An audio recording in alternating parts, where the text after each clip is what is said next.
Councilmember Shane McFarland has our prayer and pledge this evening. Mr. McFarland. If you'll bow your heads. Father, we thank you for this day and this chance that we have together. We thank you for the opportunity that we have to represent the residents of Murfreesboro. We say a special prayer tonight for our service providers, those that protect us and that keep this city moving. We say a prayer for those that are here and those that are abroad. Lord, be with us and bless us and help us make decisions that would be fitting to you. Amen. Amen. I pledge allegiance to the flag of the United States of America and to the republic for which it stands, one nation under God, indivisible, with liberty and justice for all. Good evening and welcome to Murfreesboro City Council, August 25th, 2011. One brief announcement. I'm not going to bring up any names, but one of our council members whose mother served on this council has a birthday next week on Tuesday, the 30th, and I want to make sure that is noted long before, but I'm not going to mention any names as to who that is. So, happy birthday. Thank you, Mayor. You're welcome. It's a pleasure to be here tonight, and we have our consent agenda before you. If you have had an opportunity to review the consent agenda, are there any questions regarding any part of it? It's quite extensive. If not, I had a question regarding the specialized training for the Fire and Rescue Department and the headquarters women's locker room, and specifically, I guess, would be the cost of those two items.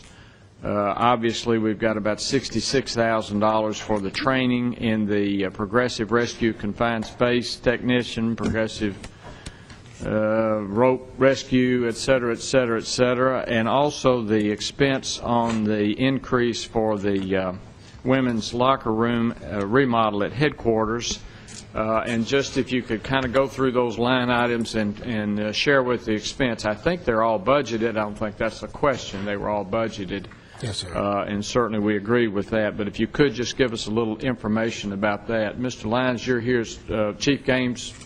Yes, going to do that? Yeah, he's prepared to answer those questions. Excellent. For you. Chief Gaines, go ahead. Thank you. Honorable Mayor and Council, as you just stated, it was included in our 2011-2012 budget for the specialized training, which consists of 13 personnel to attend Progressive Rescue Tech 1 and 2, and 13 to attend the Progressive Confined Space Tech 1 and 2 40-hour course for a total of 26 personnel at a cost of $525 each. And this is a specialized class that is a single source provider for this class.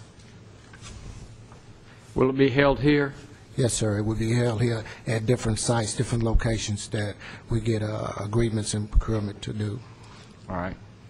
Thank you. So that'll be 2 courses each. Each of them is 40 hours. Yes, sir. For the rope, and then 2 for the confined space. Yes, sir. And in keeping in conjunction with the reason that we're here tonight, Murfreesboro Fire and Rescue, we're trying to get some additional rescue training. All right, and thank you. And as to the women's locker room at headquarters? In addition to fixed asset line item 15 of our current budget, we had this project budgeted in at a total of $40,000, but we had some unforeseen problems that we made aware of, such as asbestos in the bedroom as well as the hallway. The asbestos tile, the flooring, the underlayment contains asbestos, so that was an unforeseen cost. It's one reason we're asking for an increase in this line item. Mayor, this was something that we had anticipated, and as you may know, anytime you remodel an older facility, you do come across some unexpected expenses, and the asbestos was one that we did not include in our original budget estimate, and that was the reason for the increase. But so our codes department is the one, or the general code requires that, is that? Yes, sir. And that's in around piping, around? I think it's in the flooring as well. Well, the flooring too, but yes, sir. Generally speaking, it's around piping and for insulation purposes and that kind of thing. And sometimes you can cover it up, but I think it's best to rip it up and get rid of it. And of course, you've got to have a specialized person to do that, take care of it. And then the addition of some 225 square feet, is that right? It's just a little closet or something that's going to be added? Well, we increased the overall project. Initially, it was slated to be 80 square feet, and in trying to make it comparable to the stations that we currently build, because that facility is a 1964 outdated facility, and as I stated, trying to keep it comparable to the stations that we do build. And that was the reason for the increase in square footage, which resulted in an increase in cost. Okay. All right. Thank you very much, Chief Gaines. I appreciate that. That clears up the questions I had. Anyone else have any other questions? All right. Then you have your consent agenda before you. If there are no further questions, is there a motion that we accept the consent agenda? So moved. Second. All right. Thank you. Please call the roll. Ms. Gels Harris? Yes. Mr. McFarland? Aye. Mr. Washington? Aye. Mr. Young? Aye. Mayor Bragg? Aye. All right. Further, you have the minutes of 3 regular meetings held. They are in your agenda packet tonight. That's the July 14th, 2011 regular meeting, the July 28th, 2011 regular meeting, and the August 4th, 2011 regular meeting. Are there any additions or corrections to be made to those minutes as they are presented? If not, is there a motion we approve? So moved. Second. All right. Please call the roll. Ms. Gels Harris? Aye. Mr. McFarland? Aye. Mr. Washington? Aye. Mr. Young? Aye. Mayor Bragg? Aye. This time we'll consider for passage on third reading and final reading an ordinance to rezone an area north of Kimbrough Road and west of Barfield Road to single-family residential 10 RS10 and single-family residential 12 RS12 districts.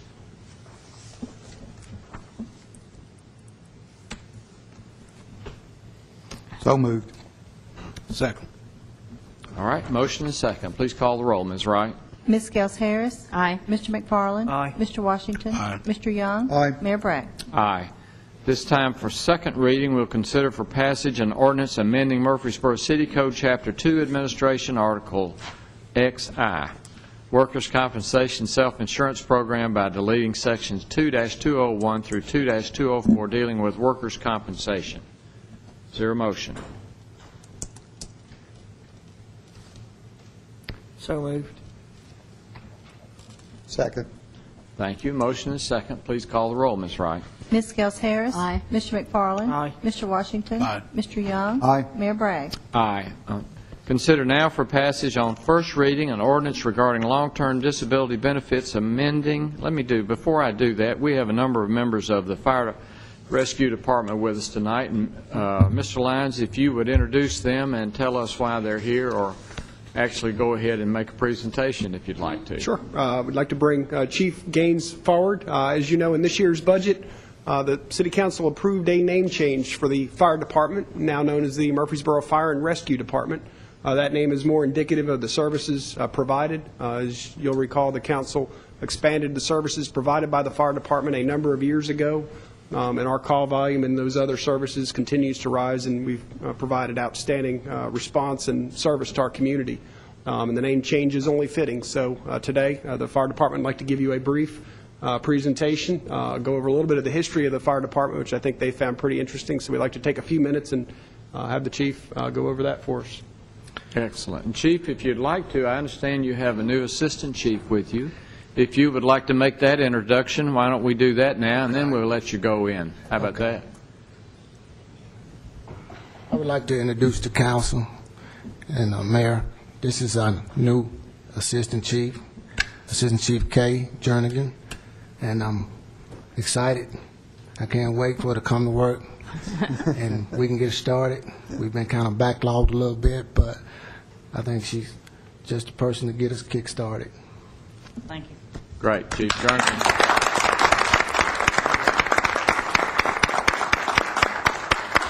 We welcome you, and you have been long-serving and long service, so we appreciate you taking over this position and offering yourself for that, and I know you'll be a great member and addition to the leadership team at our fire and now rescue department. Thank you for doing that. Thanks for accepting it. Go ahead, Chief Gaines. Honorable Mayor and members of council, in correlation with the city of Murfreesboro celebrating its bicentennial, the Murfreesboro Fire and Rescue Department wanted to publicly present some information on the history of our department. We are excited that we have established the date that our department became a full-time paid department. And we will continue to research and document our department's history. And I would like to issue a plea to the public. If anyone has any of old fire department photographs or documents, please call our department at 893-1422, as we will be very interested in viewing them. And before we begin our presentation, I would like to thank, and if you would stand when I call your name, if you're present, Department Coordinator Laurie Alsop, Fire Captain Jamie Bigelow, Assistant Fire Chief Alan Swader, and Assistant Fire Marshal Noah Smith was not able to be present tonight. But the individuals that are standing worked extensively hard on putting this presentation together, so I wanted them to get their moment of glory. All right. Thank you. Thanks very much.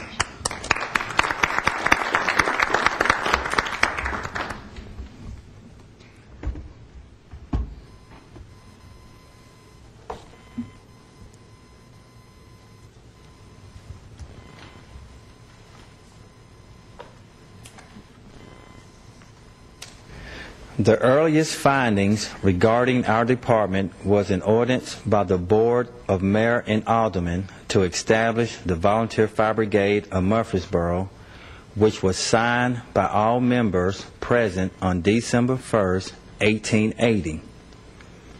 The fire brigade consisted of one paid chief and 2 hose companies.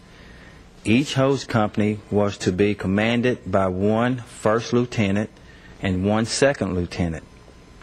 The lieutenants were to be elected through the membership of their individual hose companies. The fire chief was elected by all members of the fire brigade. Although not officially city employees, when a fire occurred, each responding member of the fire brigade was paid $1 for the first hour of service and 50 cents for each additional hour. A second ordinance found regarding the history of our department was the establishment of a fire marshal. In 1901, the city council elected to employ a full-time fire inspector with his main duties to inspect the town square and its immediate area of potential fire hazards. He was to inspect each business once a week. The most interesting information found in the historical data was the ordinance to establish a paid City of Murfreesboro Fire Department. This ordinance passed on third and final reading on November 5th, 1902, thus providing the City of Murfreesboro with a full-time paid professional fire department. Since 1902, the Murfreesboro firefighters have continued to serve the citizens of Murfreesboro with the utmost professionalism while expanding the services we provide. Today, we have 187 full-time positions serving the city out of 9 fire stations and administration. We have progressed from a firefighting-only department to a department which now responds to all types of emergencies. In addition to fire suppression, we provide medical first responder, vehicle extrication, hazardous materials response, water rescue, and other specialized rescues.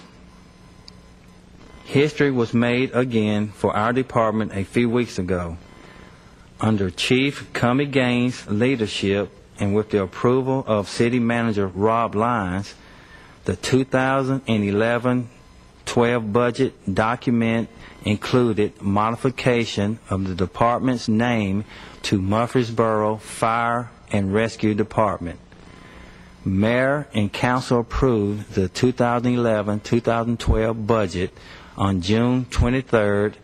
Therefore, on July 1st, 2011, our name was officially changed to Murfreesboro Fire and Rescue Department. We believe this name change better represents the services we provide. Although our department has grown and evolved, our mission to respond quickly and to protect life and property has never changed. We are dedicated to providing outstanding fire protection to the city of Murfreesboro. Thank you for your time and your continued support enabling the Murfreesboro Fire and Rescue Department to provide an exceptional emergency service and a better quality of life to the citizens of Murfreesboro.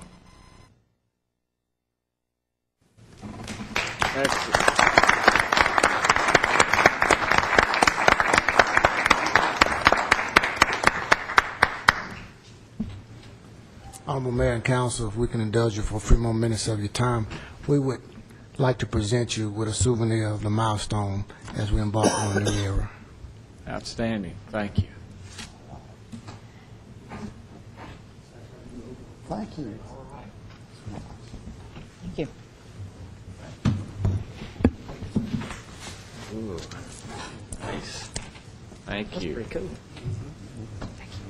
Thank you all for being here. Put them on there. I'd like to think we didn't have disasters and bad things that happen in Murfreesboro, but we all know that we do.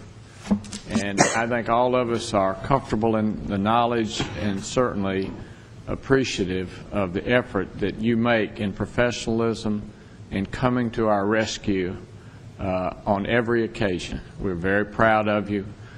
When we talk about Murfreesboro Fire and our rescue department, we're very, very proud to be a part of this organization. I know many of us get to travel from time to time. We see other departments, their equipment, what they work with, and there's none finer than Murfreesboro Fire and Rescue Department. We're very pleased and very proud for you. Thank you.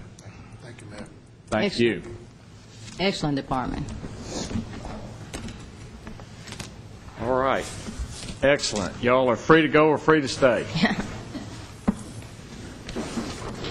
Mr. Lyons, my congratulations to you and your staff for their work in making this happen, and I certainly appreciate your efforts in making this happen. Like a lot of things, Mayor, it takes a team. Thank you. Mayor, Excellent. speaking of team, I think that if we, with the council member to be unnamed that was having a birthday, I think we also had an unnamed city manager that had a birthday this past week as well. That's exactly right. We did have, and he shall go unnamed also. Is that correct? Mr. Rob Lyons. Glad I'm still having Maybe them. not. All right, at this time, we'll consider for passage on first reading an ordinance regarding long-term disability benefits, amending Appendix C to the Murfreesboro City Code and adopting the new code, Article XV, and Section 2-360 as part of the Chapter 2 administration. Who's going to be leading the charge on that? Ms. McGannon, thank you. Thank you. Mayor and members of the council, bring to you tonight two ordinances which were covered in the same explanatory memo in your packet. The purpose of the two ordinances is to transfer from their current location in the city code as part of our pension plan the provisions that the council has for providing long-term disability insurance for city employees and for providing life insurance for city employees. The primary impetus for this was the fact that since July 1st of last year, you had established a retirement program where employees are recently hired or in a different program than the pension plan, and therefore we want to be clear that these two benefits are provided to those employees as well, that they're provided independently of the pension plan. In addition, there was some antiquated language that did not reflect what the city was actually doing with regard to the disability and life insurance benefits. And we have tried to modify that language while not increasing or decreasing the ordinance commitments. It therefore is similar to, but not identical to, the language in the new contracts for disability and life insurance that you have previously approved, and the employee handbook sections which you previously approved when we changed those contract providers. So we thought it was important to reflect with seriousness, therefore, in the form of an ordinance, the council's commitment to providing these benefits to employees, but to make them stand alone. So the recommendation to you from staff and the pension committee is that through separate motions, you adopt each of these ordinances, which will continue the benefit, put them in a different section of the city code, and provide some updating of the provisions. I'd be happy to answer questions about the recommendation or either of the two ordinances. All right, any questions from Ms. McGannon on the ordinance regarding long-term disability benefits?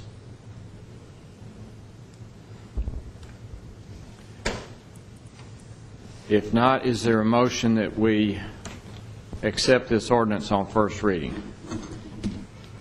Move we accept ordinance 11025, first reading.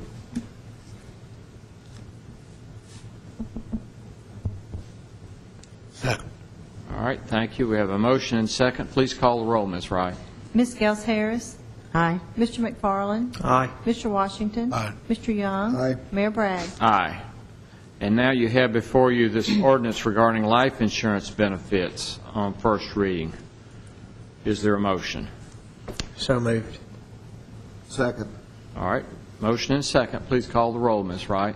Ms. Gels Harris. Aye. Mr. McFarland. Aye. Mr. Washington. Aye. Mr. Young. Aye. Mayor Bragg. Aye. Thank you.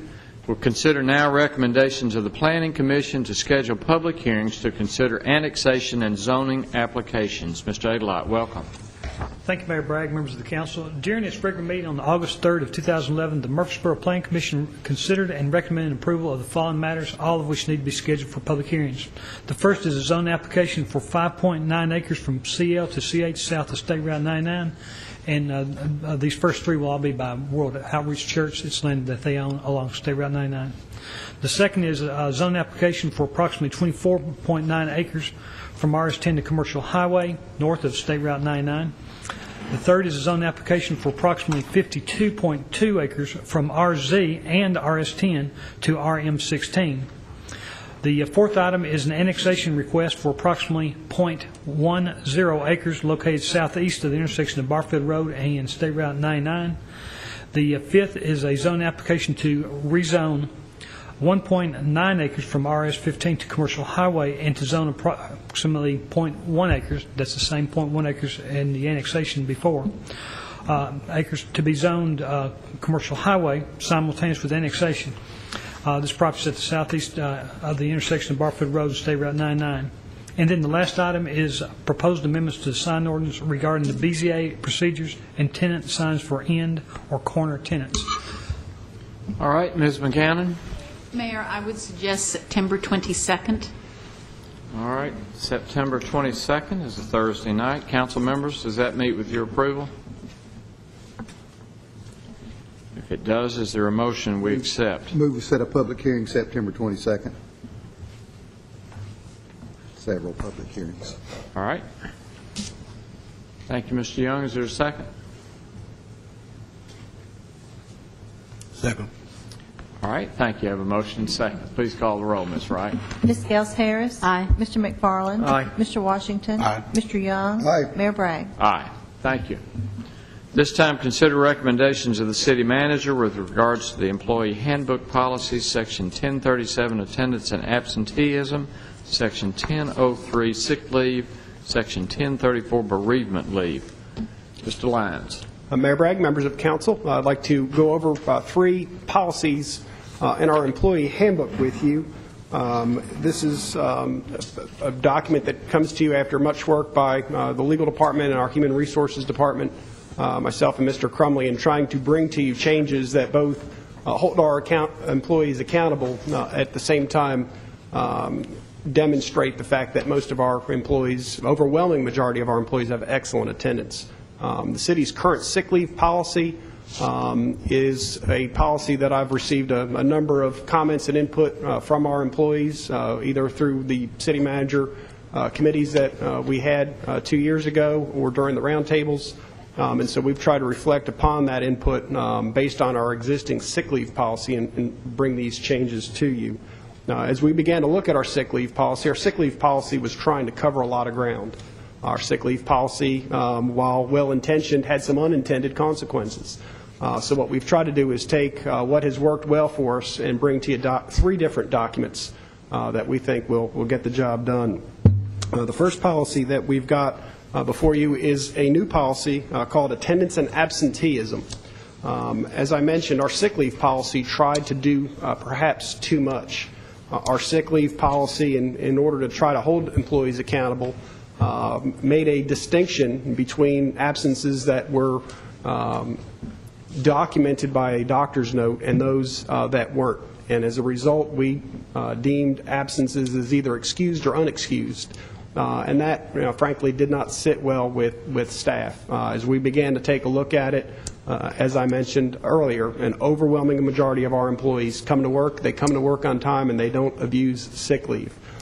So what we've tried to do is spin out of the old sick leave policy a new policy called Attendance and Absenteeism. And what it says is plain and simple. We expect our employees to come to work.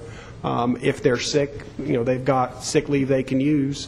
But we say right up front, we expect you to come to work when you can. There's obviously reasons when they can't. Military leave, Family and Medical Leave Act issues, or if they are legitimately sick. So what the sick leave policy the attendance and absenteeism policy will say, if you've got great attendance, you just put these policies in your binder and look at them when a situation may arise. But for those employees who perhaps do have attendance issues, we've tried to set forth a process for identifying indicators that there may be an attendance issue, and then the discipline that would come along with that. So you'll see in this policy, those factors that we'll use as indicators of perhaps an attendance problem. It might be an employee who continually has a zero balance on their sick leave. That's not to say that employee is abusing sick leave, but it causes us to want to examine the situation to make sure that the sick leave is being used appropriately. Employees who might get a day and take a day routinely, that may be an indicator that there is some potential attendance issues. So we've tried to set forth, those situations where if an employee is in that situation, we're going to rely on our supervisors who are there closest to the employee to be able to address those with the employee. We've also fine-tuned some of our language about requesting unpaid sick leave and termination for excessive absences, including a transition period, since that is already part of our existing policy. This might be a good place for me to stop and see if you might have any questions on the policy, which was included in your packet. All right. Are there any questions for Mr. Lyons regarding the attendance and absenteeism? And Mayor, you will note we put before you a new page 3. There's a track version that amends paragraph G2. So we want to make sure you review this. You've got that substitute page there before you.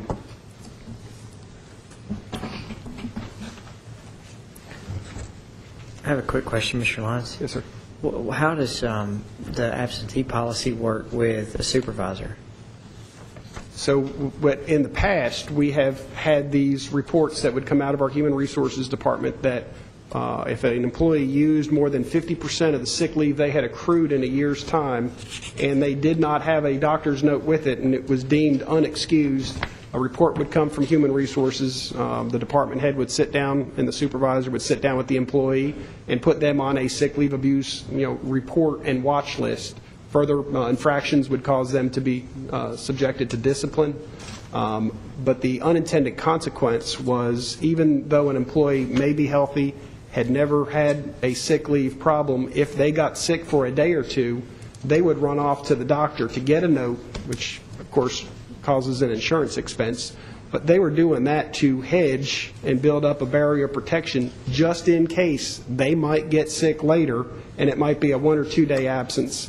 And so they began to play defense with sick leave policy, even though they'd been a good employee, had not abused sick leave. So one of the things we're trying to do with the attendance and absenteeism policy is to say, all right, let's step back and look at what is the goal here. The goal is we want our employees to come to work, and they do.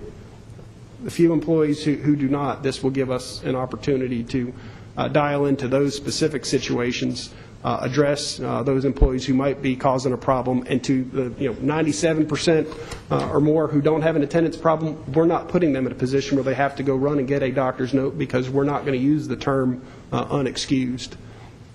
Now, the change when we'll get to the sick leave policy, I'll go over when a doctor's note is required, but for the attendance and absenteeism policy, what we're really doing is stepping back and saying we need you at work, and if you've got a legitimate reason, then you won't have a problem.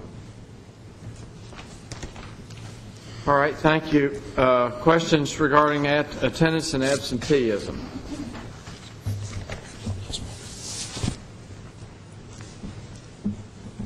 All right, would you like to proceed with sick leave then? Yes, sir.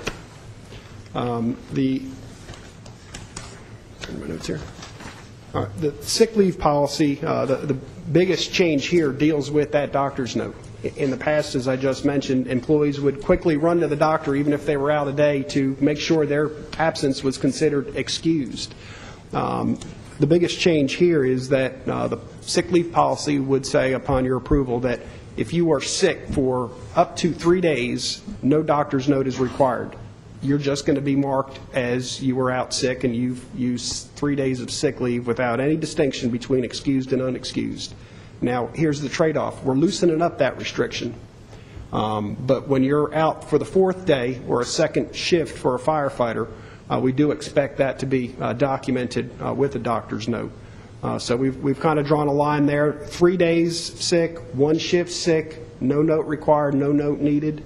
Once you get beyond that point, then you would need to bring in the doctor's note to document your absence. So we think that will cover the majority of our days sick, not drive folks to the doctor unnecessarily.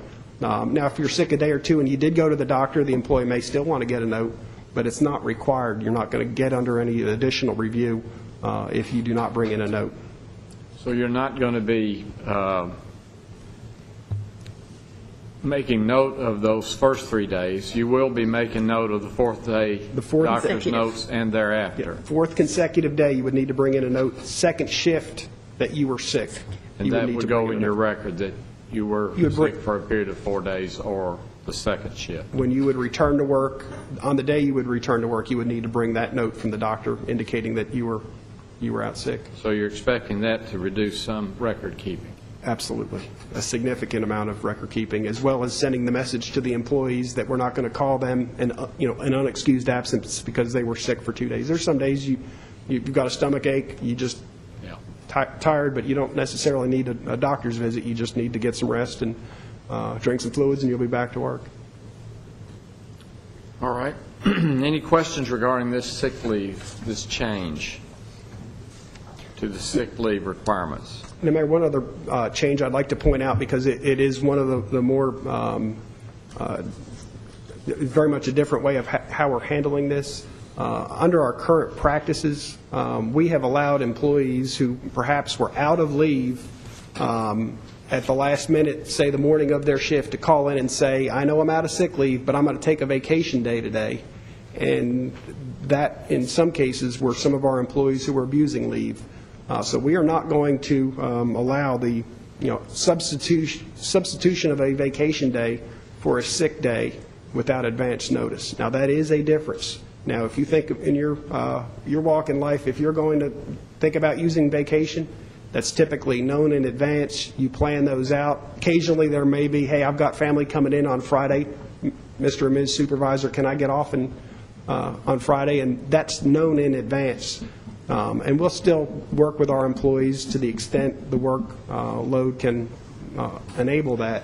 But calling up the morning of, because you're out of leave, to say, I need a vacation day today, frankly, there was a pattern in some cases that those were employees who were in a situation where they were abusing leave and using that as a day to get paid without getting disciplined, and we're not going to allow that anymore. That is probably the biggest change in the sick leave policy. Advance notice, we can work with the employee, but when it's not asked for in advance, we're not going to allow you to substitute a vacation day for a sick day at the last moment like that. All right. That does appear to be a significant change. Any questions regarding that policy change?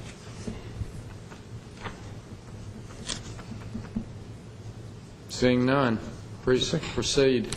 The last policy we have for you is a bereavement leave. Our bereavement leave or funeral leave had been located in our sick leave policy. As I mentioned, our sick leave policy was trying to get a lot done.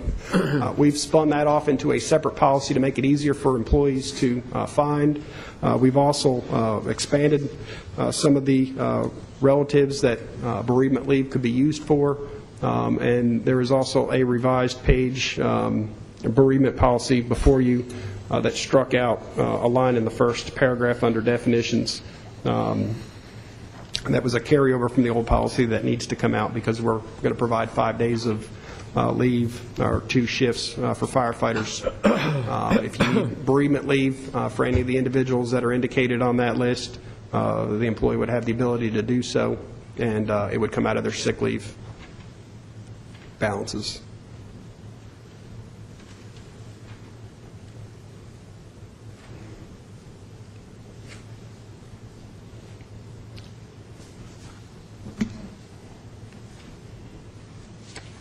Again, when we had our meetings with employees, either through the roundtable, this was one of the areas where they had asked for some additional time, as well as some additional relatives, such as aunt and uncle, that have been added into the policy now. That's what I was going to ask, because I know we had a couple of firefighters who, through the roundtable, had said, hey, what about a mother and father-in-law or aunt, uncle? So and notice those have been added in to be able to work with that.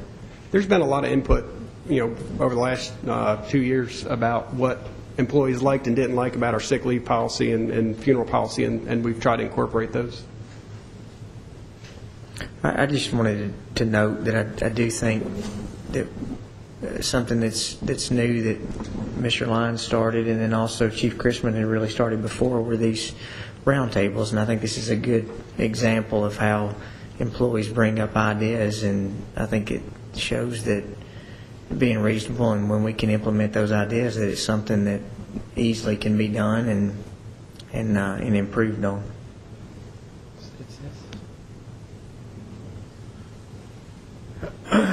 So you have a step-parent, step-brother, step-sister.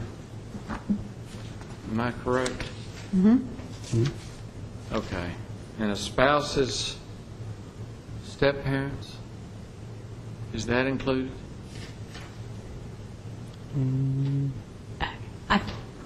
It'd be a parent-in-law. Yeah.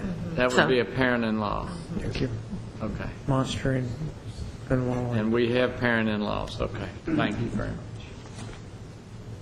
We have extended families these days. Multiple extended families. But the number of bereavement days is limited? In the past, it had been, I think, 5 days for some relatives and 3 for others. And to try to assess the importance of your aunt versus my aunt got to be something we decided to step back from and just do a flat 5 days. All right.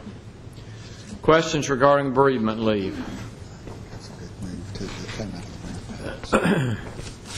If there are none, you have these recommendations of the city manager before you with regards to the employee handbook policies regarding attendance and absenteeism, sick leave, and bereavement leave.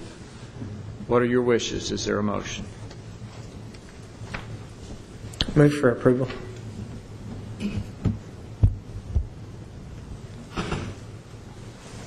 Second. All right, thank you. I have a motion and second. Please call the roll, Ms. Wright. Ms. Gels Harris. Aye. Mr. McFarland. Aye. Mr. Washington. Aye. Mr. Young. Aye. Mayor Bragg. Aye. Thank you. Thank you, Mr. Lyons. Thank your staff again for going through that. I appreciate that with the HR department. Beer permit applications, Ms. Wright. Yes, Mayor, we have 3 tonight. We have a new convenience store at 511 Memorial Boulevard and a restaurant at 2042 Las Casas Pike.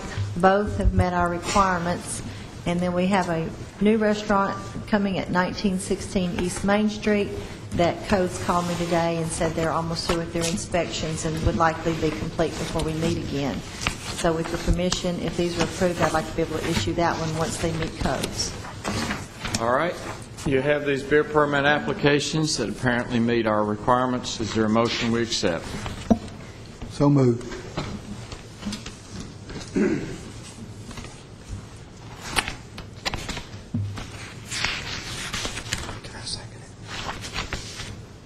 Is there a second? Second. Thank you. Motion and second. Please call the roll. Ms. Gels Harris. Aye. Mr. McFarland. Aye. Mr. Washington. Aye. Mr. Young. Aye. Mayor Bragg. Aye. I believe you have a revised list of the statements to be considered for payment, or maybe just one list. I have 2 lists, but is there a revised list, or are they all the same?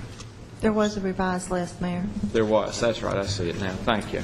It's further down.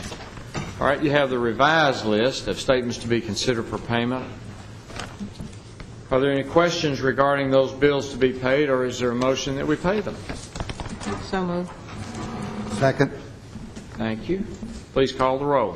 Ms. Gels Harris. Aye. Mr. McFarland. Aye. Mr. Washington. Aye. Mr. Young. Aye. Mayor Bragg.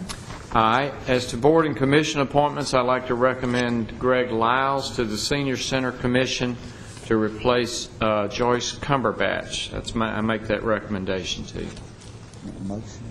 Please. Move we accept the mayor's recommendation. Second. Thank you.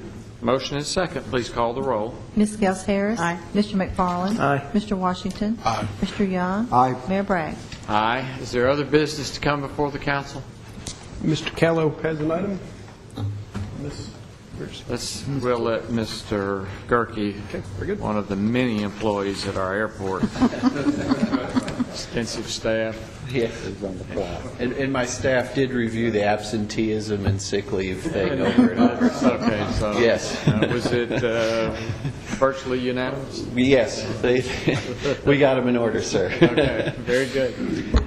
Tonight I bring to you, Mayor and members of the City Council, an assignment of a lease agreement. ITT, we came into an agreement with a land lease at the airport with a company called ITT. A few years ago, they were awarded the contract to install the ADS-B, the newest next generation of our nation's airspace. They put up a tower at our facility, and now this company, ITT, which is evidently involved with more than our defense and security of our country, but also a lot of fluid engineering and other things, are now going to split into 3 different companies. And the one company that will be taking care of the aerospace side of their company is going to be Excelis, and they are going to be assigning this lease and all the land leases across the country to Excelis to take care of. ITT has been a wonderful company to work with. When they approached us to put in this facility, we saw that they had a top of a pole with nothing on it, and they asked us if there was anything that they could do to help us. And we asked them kind of jokingly if they could put a rotating beacon on top of their pole, and they said, yes, we'll have our engineers take a look at it. And they saved us tremendous expense in the additional wiring and engineering that it took to do that. And when asked, I had an opportunity to meet their vice president, and he said that it was their company's policy to try to reach out to the different airports and facilities and governments that they were going to be working with, and to try to help them out. That was a goal of theirs, and they truly have found out. And I am hoping that Excelis continues that same type of corporate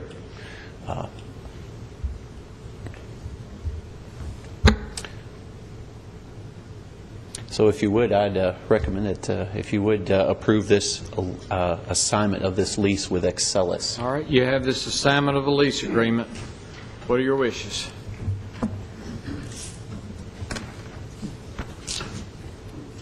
So moved. Thank you, Mr. Young. Second. Mr. Washington seconds. Please call the roll. Ms. Gels Harris. Aye. Mr. McFarland. Aye. Mr. Washington. Aye. Mr. Young. Aye. Mayor Bragg. Aye. You have your assignment. Thank you Thank very you. much. Other business, Mr. Lyons? Yep, Mr. Crumley's going to take care of that. Brumley.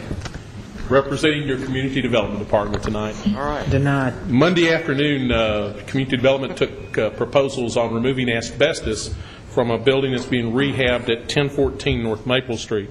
There were 3 bids received. Tonight they're recommending the low bid of A&A Contractors, $11,100 for the asbestos abatement on that structure.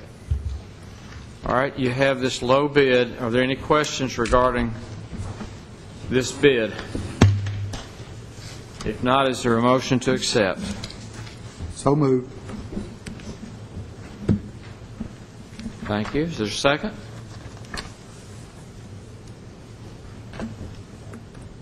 Second. Thank you. Motion and second. Please call the roll.